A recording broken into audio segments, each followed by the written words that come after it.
Criando um segundo cérebro. Somos acumuladores de informações. Você já deve ter tentado se lembrar de algo que estava na ponta da língua, mas que, quando tentou se recordar, não conseguiu.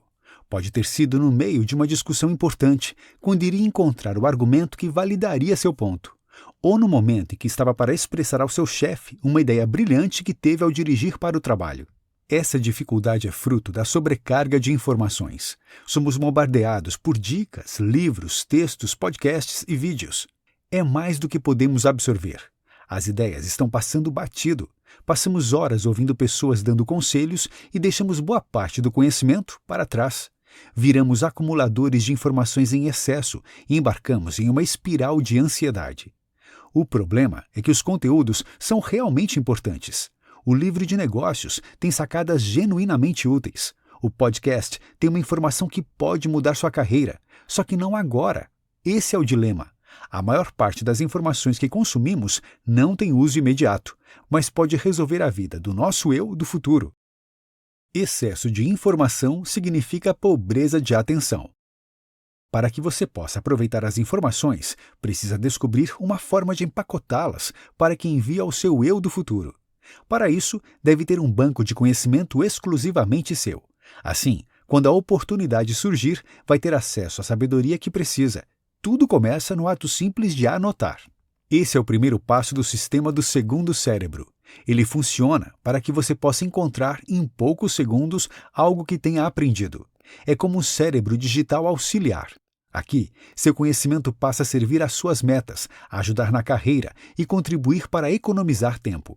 É uma forma de usar a tecnologia como uma ferramenta para pensar. A riqueza de dados não é uma coisa boa.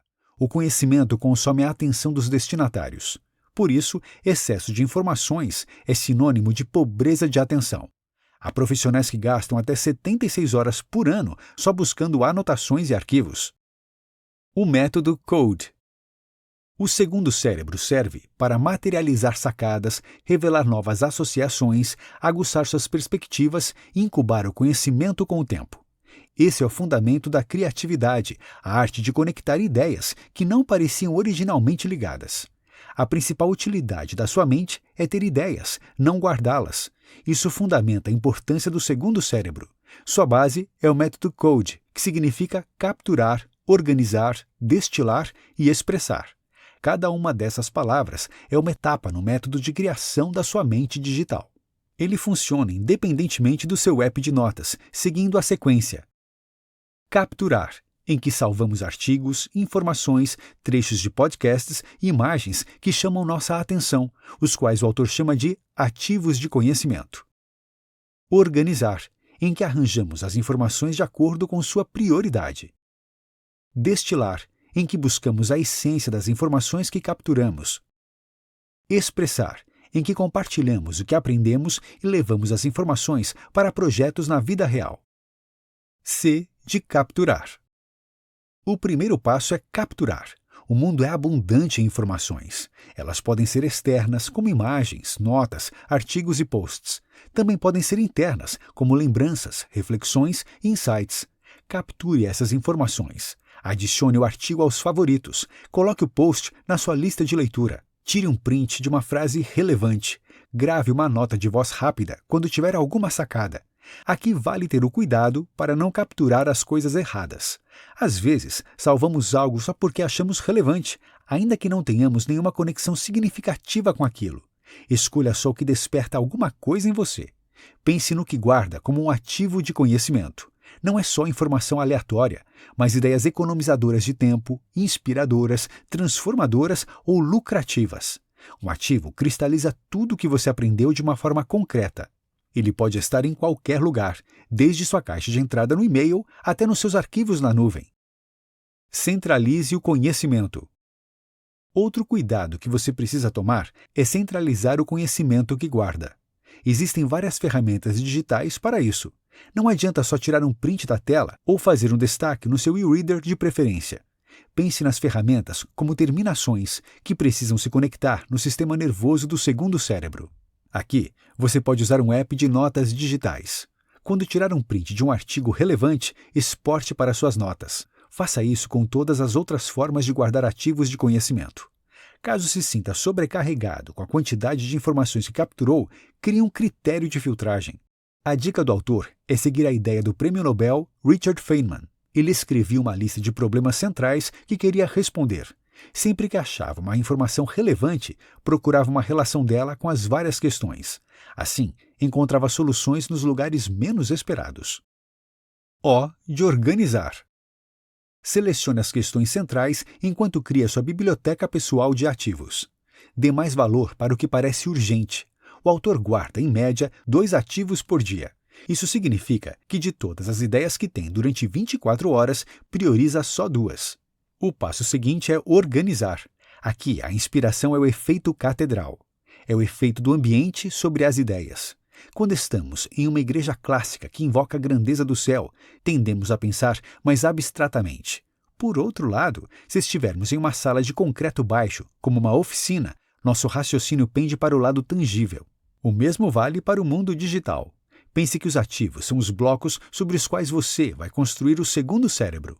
Faça uma catedral de ativos, na qual vai ter pensamentos inspiradores. Se guardar de qualquer jeito, as informações vão parecer muito menos inspiradoras. Você passa a enfrentar mais sobrecarga de dados. Planejando a arquitetura da catedral. Já passamos da metade do microbook e o autor fala sobre a importância da arquitetura da catedral. Embora o instinto queira organizar os ativos por categorias, nem sempre é uma boa ideia. Organize-os como em uma cozinha, não uma biblioteca. As cozinhas funcionam por eficiência. As panelas ficam próximas do fogão, o escorredor de pratos está perto da pia, e por aí vai. Se organizasse sua cozinha em categorias de alimentos, não iria dar certo.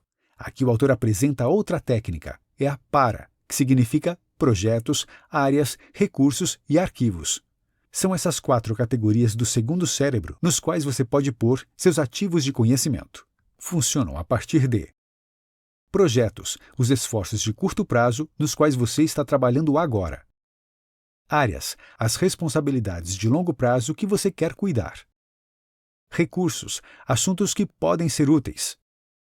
Arquivos, itens inativos das outras categorias.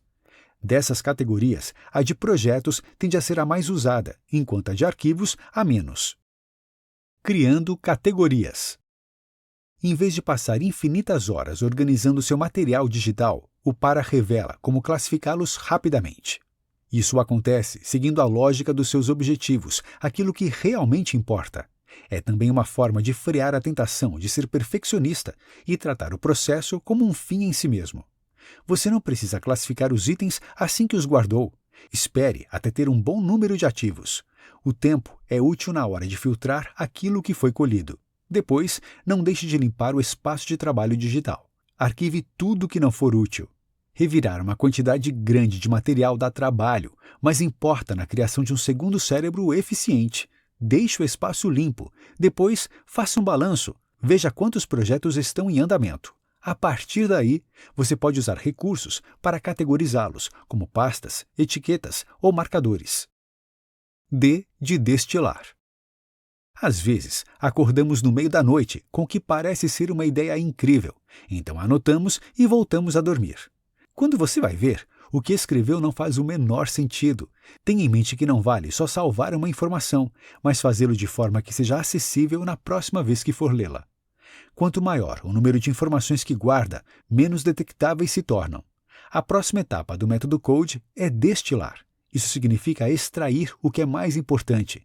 Não adianta só salvar um texto que chamou sua atenção para lê-lo novamente. Procure ler e destacar os principais trechos. Depois, separe as ideias-chave e crie um bom resumo. Foque em poucas frases. Deixe-o curto. Ao destilar, não resuma o artigo todo, mas as partes mais importantes. Embora leve tempo, no fim, economiza mais do que gasta. O autor cita o diretor Ken Burns como um exemplo de destilador. Em seus filmes, só uma a cada 50 horas de filmagem chega ao público final. Use o método de Coppola. Reserve alguns minutos do seu dia para destilar. Leia um artigo que salvou como ativo de conhecimento. Em seguida, destaque os trechos mais importantes e as ideias mais chamativas. Por fim, faça um resumo. Exercite isso para ver como sua organização de informações vai melhorar. Outro exemplo que o autor cita é o método do cineasta Francis Ford Coppola. Para produzir O Poderoso Chefão, o cineasta destilou o livro que daria origem ao filme. Ele anotou em um fichário as partes que repercutiam nele, sendo ponto de partida para as cenas. Sua versão destilada da história seria ainda mais reduzida. Ele se esforçou para capturar a essência de cada cena em uma só frase. A obra original de várias páginas se reduziu aos poucos diálogos que simbolizavam o essencial. Eles fundamentaram seu sucesso no público e na crítica. E de expressar. A última etapa do método Code é expressar. Aqui você já capturou, organizou e destilou as informações. É hora de tirar as informações do papel. Todas as etapas anteriores se voltam ao propósito de compartilhar as ideias, as informações e as histórias com os outros. Ideias sem uso não fazem diferença. A informação só se torna conhecimento quando vai para a prática. Só o que dá resultados importa. Antes, não passa de teoria. Expresse suas ideias para as pessoas, coloque-as nas entregas do trabalho e use-as para resolver problemas. Aqui, o truque é dividir seu ativo em vários. Se você ainda não tem certeza de que uma ideia funciona, fracione-a. Divida em várias partes. Assim, pode expressar e testar uma coisa por vez e ver o feedback das pessoas. Pôr em prática um conceito aos poucos já é uma prática comum em vários mercados, como o da TV. Uma série, por exemplo, costuma começar com um episódio piloto. Caso ele não dê certo, os outros não vão para o ar. Só comece o que já está 80% concluído. Quando você testa seu ativo de conhecimento sem pressa, é possível pedir feedback de forma antecipada com mais frequência. Assim, caso queira mudar a rota, pode aproveitar a ideia. Uma dica é marcar seus ativos com etiquetas. Então, você pode revisitá-los quando quiser retomar uma ideia ou testar algo novo, reaproveitando sacadas antigas. A etapa de expressar importa, porque só é possível compreender algo quando colocamos em prática. Só se sabe o que se faz. Mas isso não significa que você deva começar a fazer tudo. Uma das regras do autor é só iniciar projetos que já estejam 80% concluídos. Quando você já capturou, organizou e destilou os ativos, corre muito menos risco de começar algo que não vai concluir. Notas finais.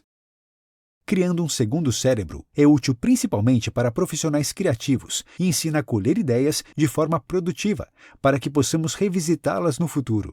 O autor oferece um método para lidar com a overdose de informações que nos expomos a usar redes sociais ou buscar alguma coisa na internet.